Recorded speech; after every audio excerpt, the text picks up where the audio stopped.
Shalom saudara, bagaimana kabar saudara hari ini? Saya berharap keadaan saudara baik dan masih merasakan kasih karunia Tuhan. Saudara-saudara, di rumah saya memiliki kebun. Kebun ya tidak terlalu besar, di dalamnya ada banyak tanaman. Nenek saya adalah orang yang suka menyiram tanaman. Setiap pagi, nenek saya mengambil selang, menyalakan air, dan menyiram semua tanaman yang ada di kebun itu. Demikian juga pada saat sore hari tiba, beliau nyalakan air, ambil selang, dan menyiram semua tanaman yang ada di kebun itu.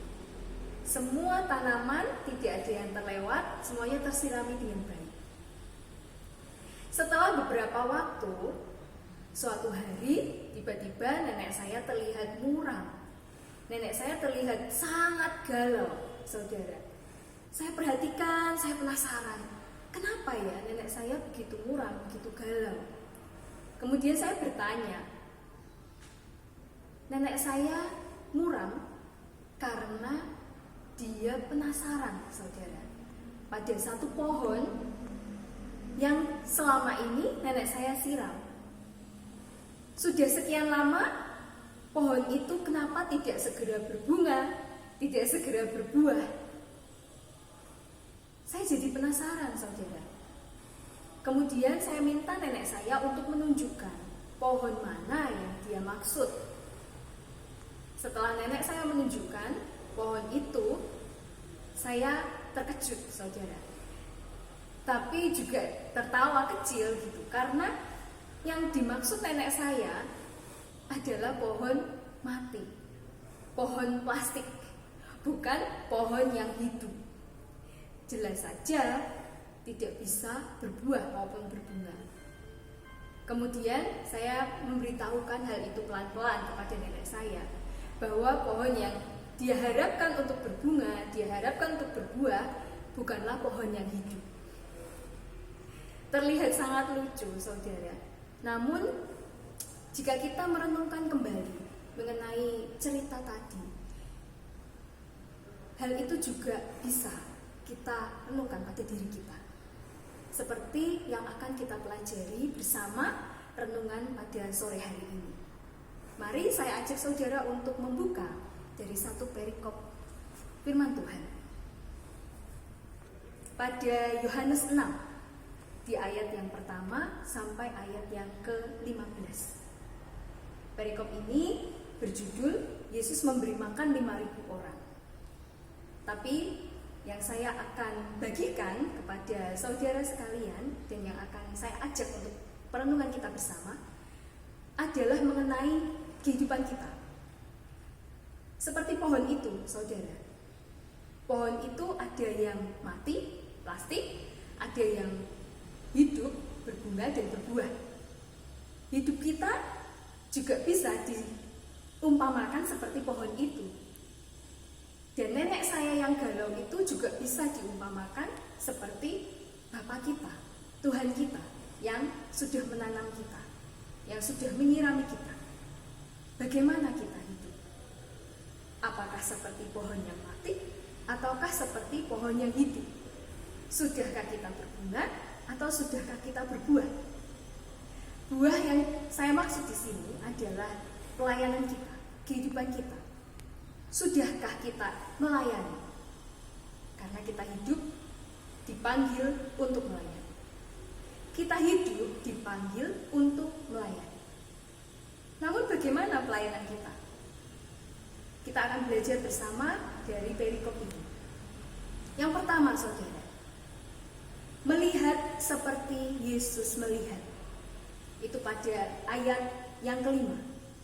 Pada saat itu Yesus melihat orang-orang yang datang menemui dia berbondong-bondong.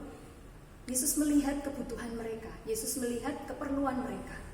Mereka jauh dari rumah, mereka lapar, mereka lelah, mereka tidak menemukan tempat untuk memberi makan, untuk membeli makan, mendapatkan makanan.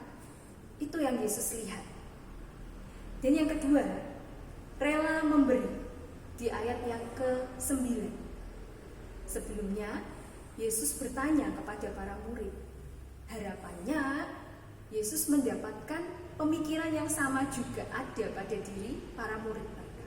Tapi ternyata jawaban yang Yesus harapkan ada pada seorang anak kecil yang memiliki 5 roti dan 2 ikan.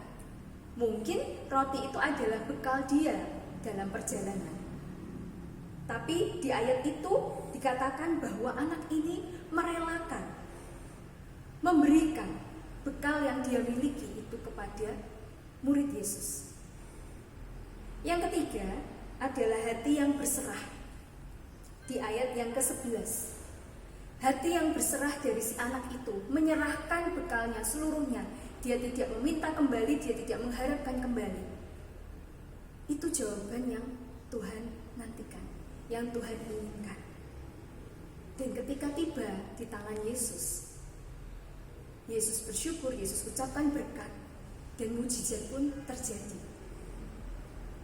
5 roti dan 2 ikan bisa memberi makan sebanyak orang, 5.000 orang. Bahkan masih ada sisa 12 bakul. Kemudian yang keempat saudara, motivasi yang benar di ayat yang ke-14 dan 15. Setelah mukjizat Yesus dinyatakan, orang banyak yang mengikuti Tuhan, yang mencari Yesus waktu itu semakin bersemangat ingin menjadikan Yesus sebagai pemimpin mereka. Namun pujian-pujian yang diberikan kepada Yesus itu tidak membuat Yesus terkecoh hatinya. Tidak membuat Yesus itu suka, maksudnya senang dengan pujian itu, karena Tuhan tidak mencari pujian mereka. Apa yang Yesus lakukan waktu itu hanyalah ingin menunjukkan bagaimana Bapa kepada mereka. Dari perikop ini saudara, kita bisa melihat kembali ke dalam diri kita. Bagaimana kita hidup? Bagaimana kita melayani? Sudahkah pelayanan kita itu sama seperti yang dilakukan oleh Yesus? Bagaimana motivasi kita ketika kita melayani? Sudahkah kita memiliki motivasi yang benar pada saat hidup kita melayani Tuhan? Sudahkah kita melihat seperti Yesus saudara? Sudahkah kita merelakan diri kita memberi untuk melayani Tuhan? Sudahkah kita memiliki hati yang berserah kepada Tuhan? Sudahkah kita berpegang pada motivasi kita yang benar dalam melayani Tuhan?